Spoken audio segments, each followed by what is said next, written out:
But anyways, as I was saying, if they have like a 90, if you have like a 99 three-pointer, and the game is basically supposed to be specified in defense, then that basically contradicts itself. Because if you have a 99 three-pointer in a contested shot, just the same way you do in this game, I feel like a 99 overall, a 99 shot should always go in, regardless if it's inside, mid-range, three-point. Depending upon what it says in that description, if it's contested, it should go in if it's 99. That means that if they have a 99 contested shot 3, an 89 open shot 3, and maybe like a 70 moving shot mid-range, that means that you're basically telling that person to always shoot contested shots. Basically, for the defense, they'd be better off leaving your ass wide open. Because if they get near you, if they put a hand up, you'll do all of a sudden, he feels more confident in his jumper because someone's playing defense on him, which that would contradict that shit. Don't put 99 ratings in a game that's supposed to be defensive minded. It will make the game unbalanced. It'll imbalance the game wholeheartedly. It's you're asking for a lot of trouble there. But again, basketball, in a sense, is really depending upon how hard someone works. The work ethic that individual players put in, and on top of that, a bit of luck too. Because sometimes it's about how the ball bounces around on the rim, and then sometimes it hits the backboard, and that's how that shit goes in. You know what I mean? Sometimes a person can end up hitting the backboard more often than not. They're probably pretty damn good at it. They know the right trajectory, the right amount of power, so the accuracy on how to hit that square to make that shit go in the hoop. But not everybody can do that. Not everybody can do that. That's a specific thing. That's what makes that player individually special. Now, I'm not saying that being able to hit a backboard shot is anything of greatness. I mean, it's not something that's completely easy depending upon where you are. I think that's just a matter of positioning. But I digress. You make a defensive game, you can't have 99 ratings. You can't have 99 standalone ratings, especially offensive ratings, because that defensive stopper, if you make a two-way, that defensive stopper should be able to negate it, especially if majority of the community is offensive players. If they are offensive players, you cannot have a two-way basically struggling out there to guard them, all right? Because he specializes in two-way. He used up his secondary slot or his primary slot in defense. That means that, especially if it's primary, if a nigga is primary and he's still getting balled on just like anybody else, and like the dude's always in front of him, he's always cutting him off from baseline, the dude's still running around or whatever the hell he wants. No, that's unacceptable. That's unacceptable. Because at that point, that's 2K18 in a nutshell. Alright, because initially I wanted to make a two-way build. That was my first instinct, was to make a two-way build. Explicitly because, one, I'm pretty damn good at staying in front of the guy who I defend. I'm pretty good at it. I'm pretty good at adapting. Sometimes, yeah, dudes get off moves on me. But the thing is, I have to learn. I have to learn how they play. I have to learn the moves that they do. I have to learn what dribble moves do they have. Do they have Pro 6? Do they have Pro 3? Do they have the Pro 4 or, I think, 4 or 5 spin? Do they know how to do the combos of the dribble moves? How do they play? Do they just run? Do they rim run all the time? Do they like to run baseline? Do they like to pass the ball around and do off-ball cuts? Are they communicating with their team? These are all the defensive things that I always think about, and any defender should really be thinking about. But if you're never thinking about these things, and you're just a two-way, and you're expecting to basically just guard everybody just simply because you have a silver defensive stopper, you got another thing coming. You got another thing fucking coming. It takes skill to even play a defensive build. Personally, I would have played a lot better defense this year. One, if I wasn't lagging all the time. But that's another story. But mainly, two, if I was a two-way, if I was a two-way, and the game was centered a little bit more balanced, like around, like in this game. Because at this point, with 2K18, especially from what I've seen online, defense don't mean shit. Someone can have a Hall of Fame defensive stopper, and you can still do whatever the fuck you want with them. You can hit them with that cheesy ass pullback animation. You can still get blow by animations on them depending upon your build. Actually, nah, it probably wouldn't even depend. Really wouldn't matter. That's just a matter of timing, because all you have to do is do that little push animation into them, and then just time when you go up, and then you're pretty much straight. Depending, unless you're like a pure sharpshooter, then I don't know really. I really don't know why you do that, anyways. But and like a stretch big, a stretch. Oh my god, stretch bigs are so fucking cheesy. I'm sorry. I'm sorry to say. I mean, they hit their shots. All right, they hit their shots. I don't know. I don't even know what the hell their 3-pointer is if they're like a pure stretch big. They hit their shots. All right, I'll give that to you. But my goodness, dude. If there's a hand in the face and you're smothering that motherfucker and he still shoots that shit in your face just because he don't give a fuck and he makes that shit, you are out of your fucking mind, 2K. You are fucking tripping. Then you got pure sharpshooters doing the exact same thing, and we're talking about from fucking half court. Pure sharpshooters. They could be 99 overall pure sharpshooters hitting shots from fucking half court in that nigga face. You already had your 3-point maxed out already. It was already a 99. It was already a 99 contested shot 99 open shot. It was all that bullshit, but they just decided, you know what, nah, I'm just gonna come down the court, stop at half court. I'm just gonna pull this, and I'm gonna hit it in someone's face. The dude runs up, he's right on it, he's smothering him. The dude just kind of stop, probably do like one dribble move or whatever. He doesn't, and that one dribble move does not create any kind of space, and he'll just shoot that shit and make it. He'll net that bitch in my face. Where is the defense at? Where's the defensive strength? Where's the defensive strength? Because I've seen this happen to a two-way. A two-way sharpshooter, to be more specific. A two-way sharpshooter. I've seen that shit happen to him. Dude was in 92. So I'm assuming he had the badge. I don't know how the fuck you play this game and not have your defensive stopper badge. Personally, it's one of the easier badges to get because all you have to do is just play defense. Just stay in front of your dude, contest a shot. If your dude shoots it, just play decent defense. Because they give it to you with that well-defended plays shit. That's how you get it. Well-defended plays. I don't even think you really need to contest a shot or anything like that. You just stop a dude from going baseline, maybe. You know what I'm saying? Or just make him pick up his dribble. You just play defense. It's not hard to get the defensive stopper badge. It's one of the easier badges to get up in this game. But yet, you got the badge for what, though? You know what I mean? For what? Because if a Hall of Fame badge don't mean shit, then you already know a silver badge is equivalent to not even having the badge. Because a bronze, the fuck is a bronze defensive stopper? Like what even is that? What is a bronze defensive stopper? It doesn't do shit. It doesn't take away anything from the offensive person's badges. I mean, if anything, it just makes it so that the game knows that your defense, quote unquote, exists. You exist. Right?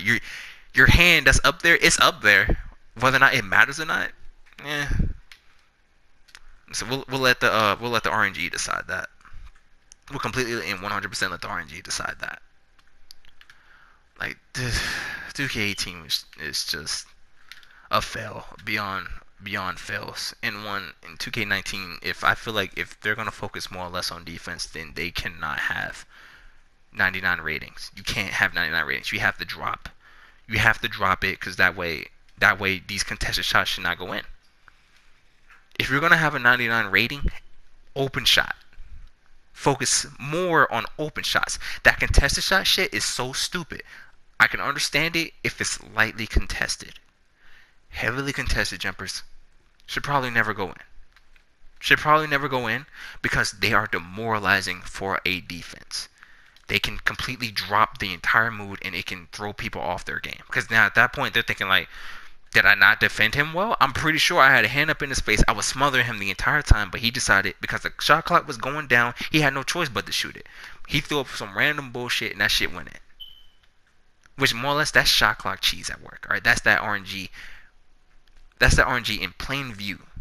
Alright, and that's just been around for years. Alright, so I think at that point they kind of they enhance the offense and they enhance the defense, and you can really tell if an offensive player is boosted more than a defensive player in that sense when they hit a shot in a dude's face. This is more common in my career than in than in like park and pro-am, because typically people shoot earlier in the shot clock. You know, they usually take the first shot that's open. If it's an open shot, you usually take it, which is not a bad thing to go off of. You can't have randomly generated nonsense in this game, because you can't have things that are luck based too, because there's a lot of things that are luck based. And on top of that, I get the fact that my build is a slashing playmaker, but how was I supposed to know that I wasn't going to be allowed to dunk on motherfuckers? So in other words, I had to develop into a 95 overall to eventually to be able to shoot the 3 ball consistently. And even saying consistently is far-fetched, because I can hit like at max. I would say my max potential of hitting threes with this character, with hot zones and pretty much, all right, hot zones no boost. We're looking at probably I'm probably hitting about like maybe 40%. 40, like, now I'm talking like a solid 40. I'm not talking about like 43. I'm talking like a solid 40%. But the thing is, I can hit 6 of 7, as I've posted a video of me hitting a similar percentage, of me hitting like at least 6 threes with this character. That's a slashing playmaker. My open shot 3-pointer is a 75. From what I heard, your 3-pointer gets enhanced based on your ankle breaker and the animation, if you can actually trigger it and then combo that into a shot. I heard that that's how that works as well. So, but then again, I hit shots now kind of without it. I kind of can spot up a bit, so it's kind of okay. But how the fuck, like disregarding the shooting, how in the fuck was I supposed to know when making this build I was not going to be able to dunk on people? Because all my knowledge was going off of 2k17. They were just a slasher build. The slasher build could dunk on anybody. It didn't matter what height. It didn't matter what weight. It didn't matter. If you were a slasher, you was dunking on people. That was the mindset I had. Immature, I know. But that was the mindset that I had going into this game. Or at least, that was the mindset I had when the game came out. During the prelude, that's when I was thinking the two-way playmaker guy. But when the game finally came out, I switched off of that because my guy was not going to be able to shoot. So then I went with a slashy playmaker. So I was like, I'm going to have, because I have like, I have people who I play with who usually play like the shooting role anyways. And I'm mainly a passer to begin with. So I was thinking, I could, so I want to dunk on people. So I want to dunk on people. I want to like have some highlight footage of me dunking on people. I was not able to get that this year, simply because I just was not able to dunk on people. I got a disappointing rating of a 77 driving dunk and a 75 contact dunk, and you need an 82. So you can imagine I was pretty goddamn disappointed when I found this out, when I maxed out my dunk. And so now I was under the impression, so now I can't shoot, I can't dunk on people, all I can really do is pass. In this sense, I was thinking to myself, I am legit a pure playmaker. I'm not like the pure playmakers. I'm fast, but I'm not as fast as them. I'm basically a low budget pure playmaker. If anything, I was like Andre Miller, except for if I had an open lane. But at the time, even if you were open, you're not dunking the ball. You're not dunking the ball. At least I wasn't. I got a slashing build, and yeah, I could be in an open lane. It's time for me to get freak nasty. But I'm not doing that. Nah, my dude's laying the ball up. And even to transition into layups, my goodness, it had me so fucking frustrated with this game. How many layups I would miss just because somebody would just happen to press triangle around me, but they would never be in front of me, and they would never block me. Now, at the time, what I think was the problem was I had this what is it? I don't remember this layup package, but I had this explosive layup package, which I like to just call it the Russell Westbrook layup package. That's basically what it was. I went with that one just because, honestly, I saw my character as a Russell Westbrook character. Now I go with Circus, and I make a lot more of my layups now. But when I first started this off, I went straight to explosive because it made sense. I'm a slasher. I want to be going at people. I want to be drawing those fouls. Okay, you know, so I want to put pressure on the defense when I'm down there. You know what I'm saying? And plus, on top of that, I like these animations too. These are pretty cool animations, but they don't work. They don't work. Every once in a while, like one of the animations will work every now and again, and even then, there was a time frame before like a patch where you only did one layup animation. It didn't matter who was in your face. You literally only did one animation, and you would miss it all the time. You missed it all the time. If you did that animation and you were laying the ball up, you were missing that layup. From what I gathered, I want to say about maybe a few months ago, apparently there's an invisible shot meter on your layup that you have to time your layups again this year, which is the reason why when you do layups, your controller would vibrate. I never knew this because I could not see this layup meter. In 2K17, you could see this layup meter. In this game, you cannot. So, in other words, they would just basically have me guessing and guessing when to do these layup animations, and that's bad. That's bad. You can't. Why would you cripple me like that? It's already hard enough to hit jumpers in this game because of my build choice that I didn't know nothing about, and I just committed to it. But now, because like once you spend money on it, once you spend money on your character, and then you start adding in those attributes, and then you press X, and then you press X again, that's done and done. That VC and that money is gone. You don't get that shit back. You don't get that back. I was probably one of the luckier people of this game. I only spent $20, and I was just to upgrade this character. Every other character that I have a 92 pure playmaker that I rarely play with anymore. Mainly just because this dude, he's able to hit threes now. There's really no reason for me to play with my pure playmaker anymore. Because this dude, he can pass just as well. I can throw lobs just as well. Or just as bad, more or less. And I'm pretty much just as fast, except just not without, without the ball in my, when I have the ball in my hand, I'm not as fast as a pure playmaker. But without the ball in my hand, I'm pretty much the exact same speed. And on top of that, I get more badges with this character. So if in the rare case, in the impossible case now, that I was to hit 99 overall, pull it up here, I would have gotten all these same badges as a pure playmaker, Hall of Fame.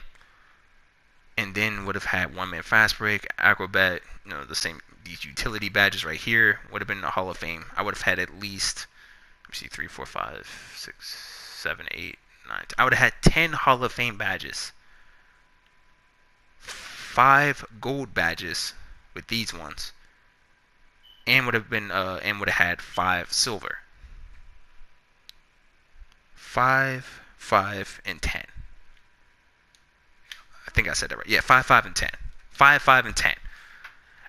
And that's a lot more beneficial than me playing with a pure playmaker who I think you have like 5 Hall of Fame, 5 gold badges, or 4 gold badges. I don't know the numbers off the top of my head. I know you definitely get 5 Hall of Fame badges, 4 or 5 gold badges. I think you get like 3 silver and like maybe like 2 bronze. And that's like your defensive stopper and your charge card. What even is that? And I guess with those gold badges, like, no, you don't even get like 5. I don't even think you even get 5. You probably get like 3 gold, and that's just the utility badges. I think so, but yeah, like there's more into this character because I'm a slashing playmaker. So there are like the outside of me having the ball in my hand aspects of it. That's why I'm making a sharpshooting playmaker a slashing playmaker. I don't really think so with a two-way playmaker. I don't really know the whole, like what all his badges are, but I don't think they're that amazing. Personally, you'd be better off going with an offensive-minded player in this game, because this game is made offensively. This game is nowhere near is not made defensively. And that also raises up the other question too. Should everyone be able to play the exact same amount of defense if they are an offensive-minded build as someone who is a defensive-minded build? I think that's a question that people aren't really asking. Should an offensive-minded player, someone who's a slashing playmaker, a purebred player, and this is all positions. This is point guard, shooting guard, small forward, power forward, center. all five, should they be able to play defense just as well as a defending player? That's, I think, is the question that I'm not sure anyone has asked yet or asked themselves, because Kyle Korver isn't all of a sudden playing defense. All right, James Harden isn't all of a sudden getting 10 steals per game or blocking every goddamn shot that goes up.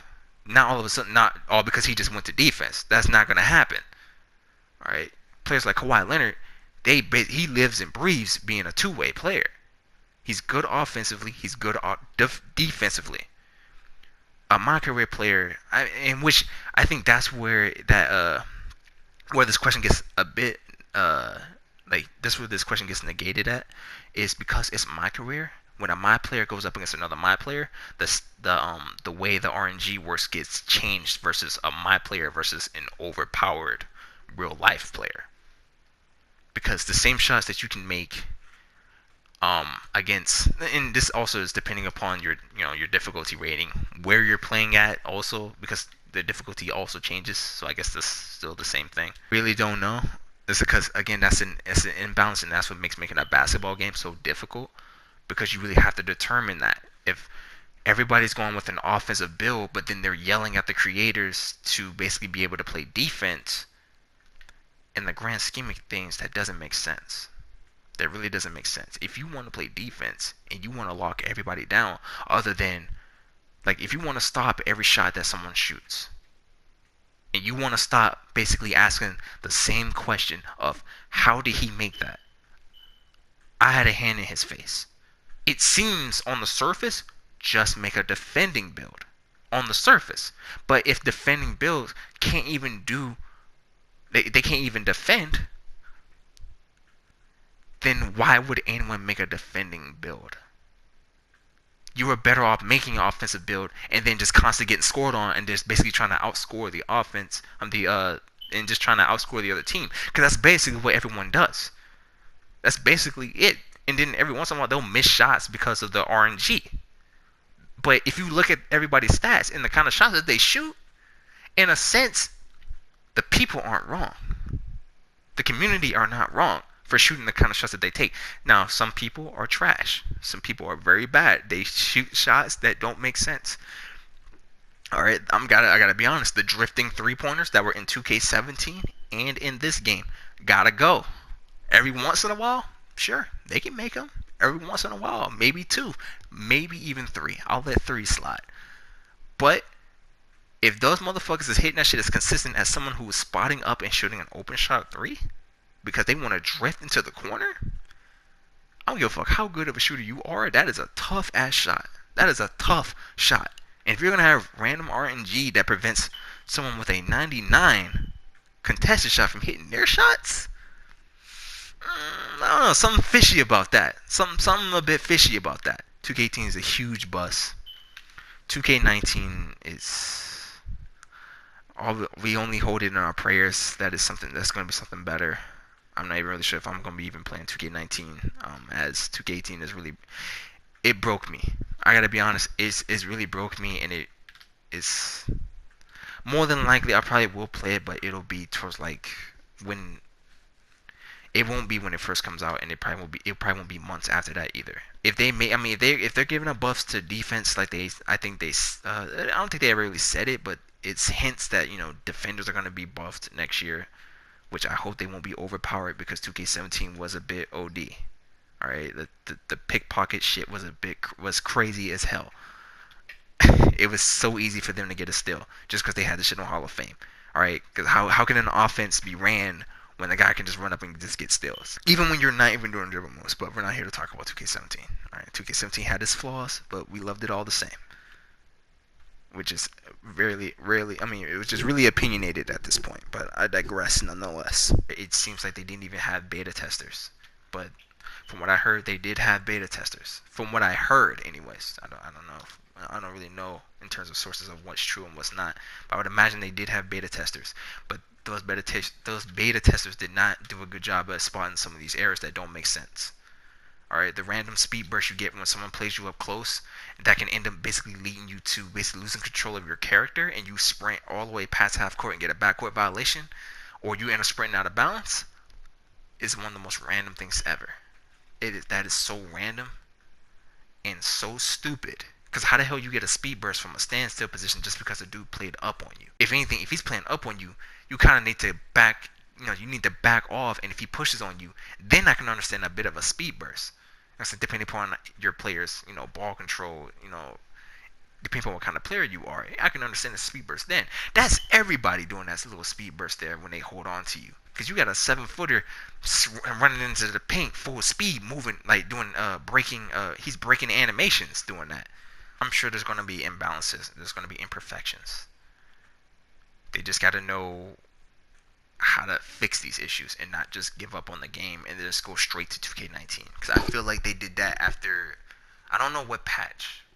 I don't really remember what patch, but I felt like they kind of gave up on 2K18 and just said fuck it, just try to fix it in 2K19. That's fine. That's okay. For now, it's okay. We can forgive it for now. But if you gave up on your current game to go to the next year, there better be some big things going on in 2K19, and things better be better. They better be better. Yes, I said that. That made no sense. Fuck it. It better be better. That's all we want is a better basketball game that is not too goddamn random and a bit more predictable. Alright, because I haven't even touched on the hitting the layups off the backboard shit. Alright, when a big man's in the post, he does a turnaround and he hits the back of the backboard. He does like a drop step and hits the back of the backboard. You know what I mean? Like what is that? Or and I think this is more or less a build concern or a build problem. Anything else? Got a cousin who has a 6'9" small forward. He has long ass arms. He does this. He has a circus layup. He has a circus layup thing. He hits every time he goes behind. If he does a baseline layup, that ball every time, and it's the most consistent thing about his character. He goes up. He hits that backboard. Like every time he goes, like he starts the animation. I'm gonna actually see if I can do it right now. Actually. All right. Well, that's not the fucking animation, you idiot. Animation right there. You saw as he brought it up, right there from my cousin, the ball would have went up, immediately hit the backboard, and that entire layup is done. There would be no defense there. Every time he'll hit that backboard, and that's it. That's the end of that play. It's the end of that layup right there. They don't have to play no kind of defense on him. He will literally fuck that play up on his own, simply because he has a bad layup package for his character. What I'm trying to say here is, don't allow certain players to have certain layup packages that don't make sense. The dude is 6'9" doing a circus layup package like that. Like, are you kidding me? 6'9" doing that? And I understand, saying you want to give people the freedom to choose whatever layup package they want, but goddamn, I don't know if a 7-footer can have those layup packages or not, but 6'9" is pretty goddamn close. All right, that's pretty damn close. And you can see the error in that. If he's constantly hitting the backboard every time he shoots that animation, it's bad. Don't keep bad things in your game. Alright, actually have beta testers who actually know what the fuck they're doing. Because personally, this isn't just on the 2K community, this is also on those beta testers too. Whoever the fuck practiced this game, or not practiced it, but whoever tested this game out did not do a great job of experiencing issues, or they are the biggest assholes in this world. Or they are the biggest assholes in the 2K community, because they didn't give a fuck. They didn't give a fuck. They said that this game was okay. They said that it was okay. It was 100%. There are no issues. Maybe this is an issue. This is an issue. Who knows? Because we were not there. Who knows? Like I'm sorry to drag this out, but that's the thing with this game. All right, once you think you're done with one issue, another issue rises up out of nowhere, and next thing you know, everyone's talking about it. But is it changing? Is it being changed? Is anything changing? No. Nothing is changing. Everything is done. Everything is just done, and you just said fuck it. Just move on to 2K19, and we'll just do better next time. We'll just do better next time. And don't even get me started on the random dunk animations. I just did a dunk and just thought about it. Like there's so many things wrong with it. I'm not gonna get started on the dunk animations. I'm not gonna go into it. I want to end this video off. 2K18 is bad. It is trash. Done. It's done deal. 2K19 just it's got to be better. It's better. It's got to be better. Otherwise, 2K should lose a lot of revenue. They should lose a lot of fucking money. All right, they should lose a lot of money. But the problem is they probably won't because the only way for people to test and see how good the game is they have to buy it. But that's an issue for another video if I even decide to talk about it. Either way, thank you for listening.